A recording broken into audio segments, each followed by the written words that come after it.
ನಿಮ್ಗೆ ಬಂದಿದ್ದ ಹಣ ಸೇವಿಂಗ್ ಆಗ್ತಾ ಇಲ್ಲ, ತುಂಬಾ ಅನವಶ್ಯಕತೆಯಾಗಿ ಖರ್ಚಾಗ್ತಾ ಇದ್ರೆ ಈ ವಿಷಯನ ಗಮನವಿಟ್ಟು ಕೇಳಿ.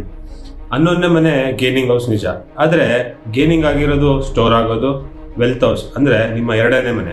ಇಲ್ಲಿ ವೆಲ್ತ್ ಅಂದ್ರೆ ಬರೀ ಹಣ ಅನ್ಕೋಬೇಡಿ, ನಿಮ್ಮ ಫ್ಯಾಮಿಲಿ ನೀಡ್ಗೆ ಸಮೃದ್ಧಿಯ ಮನೆ. 8ನೇ ಮನೆ ಹಾಗೂ 12ನೇ ಮನೆ ಕೂಡ ಮ್ಯಾಟರ್ ಆಗುತ್ತೆ. ಇದ್ರ ಬಗ್ಗೆ ಕಮಿಂಗ್ ವಿಡಿಯೋಸ್ ಅಲ್ಲಿ ತಿಳಿಸ್ಕೊಡ್ತೀನಿ. ಈಗ ನಿಮ್ಮ 2ನೇ ಮನೆಯಲ್ಲಿ ಯಾರು ಕೂತಿದ್ದಾರೆ ಅನ್ನೋದಕ್ಕಿಂತ 2ನೇ ಮನೆ ಅಧಿಪತಿ ಅಂದ್ರೆ ಡೆಪಾಸಿಟರ್ ಎಲ್ಲಿದ್ದಾರೆ ನೋಡ್ಬೇಕು. ಎಕ್ಸಾಂಪಲ್, ನೀವು ಮಿಥುನ ಲಗ್ನದಲ್ಲಿ ಹುಟ್ಟಿದ್ದೀರಾ ಅನ್ಕೋಣ. ನಿಮ್ಮ 2ನೇ ಮನೆ ಬಂದು ಕಟಕ ರಾಶಿ, ಅದಕ್ಕೆ ಅಧಿಪತಿ ಚಂದ್ರ.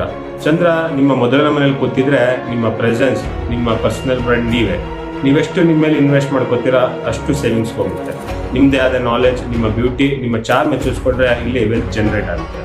ನಿಮ್ಮ ಸೆಕೆಂಡ್ ಹೌಸ್ ಅಲ್ಲಿ ಕೂತಿದ್ರೆ ನೀವು cloth, food, daily usage need, milk, dairy products business, baby products ಬಿಸ್ನೆಸ್ಗಳನ್ನ ಕೂಡ ಮಾಡ್ಕೋಬಹುದು. ಫ್ಯಾಮಿಲಿ ಬಿಸ್ನೆಸ್ನ ಕಂಟಿನ್ಯೂ ಮಾಡ್ಕೊಂಡು ಬೆಳೆಸ್ಕೊಂಡು ಹೋಗ್ಬೋದು. 3ನೇ ಮನೆಯಲ್ಲಿ ಕೂತಿದ್ರೆ ನಿಮ್ಮ ಕಮ್ಯುನಿಟಿ ವರ್ಕ್, ಟ್ರಸ್ಟಿ ಸ್ಟಾರ್ಟ್ ಮಾಡ್ಕೋಬಹುದು. ಗೌರ್ಮೆಂಟ್ ಸಂಬಂಧಪಟ್ಟ ವರ್ಕ್ಗಳು, ಗೌರ್ಮೆಂಟ್ ಆಫೀಸ್ ಸರೌಂಡಿಂಗ್ಸ್ ಅಲ್ಲಿ ಸ್ಟೇಷನರಿ, ಫುಡ್ ಆ ಥರ ಮಾಡ್ಕೋಬಹುದು. ಟೀಚಿಂಗ್ಸು ಆಗ್ಬರುತ್ತೆ. 4th ಹೌಸ್ ಅಲ್ಲಿ ಇದ್ರೆ family business, real estate, online offline tutorial class, yoga, nutritionist, ಡಯಟ್ರಿಷನಿಸ್ಟ್ ಆ ಥರ ಯೂಸ್ ಮಾಡ್ಕೋಬಹುದು. 5th ಹೌಸ್ ಅಲ್ಲಿ ಕೂತಿದ್ರೆ graphic designs, radium stickers, printing, play home, perfume, ladies cosmetic ಡ್ರೆಸ್ಗಳು ಆನ್ಲೈನ್ ಅಥವಾ ಆಫ್ಲೈನ್ ಆಗಿದ್ದು ಪರವಾಗಿಲ್ಲ. Food, sweets, home made cakes, wines, artificial jewellery, crystals ಆಗ್ಬರುತ್ತೆ. 6th house ಆದರೆ gym products, courier, Swiggy, Zomato